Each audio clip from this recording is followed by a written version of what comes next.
Hello everyone, তোমরা কেমন আছো? আশা করি তোমরা খুব ভালো আছো আর আমিও খুব ভালো আছি। তো থাম্বনেল থেকে বুঝতে পারছো এটা আমার ফার্স্ট ব্লগ। তো অনেক দিন ধরে ভাবছিলাম ব্লগ বানাবো, তো আজকে ফাইনালি ব্লগটা বানিয়ে নিলাম। তো তোমরা আমাকে কেউ চেনো না, না চেনারই কথা। তো তোমাদের সঙ্গে আমার পরিচয় করে দিই। আমার নাম মঙ্গলি হাঁসদা, আমার বাড়ি পূর্ব বর্ধমান কাটোয়া এলাকার ছোট্ট একটা গ্রামে।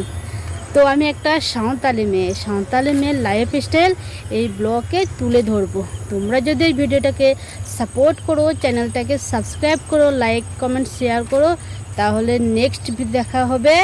বাই।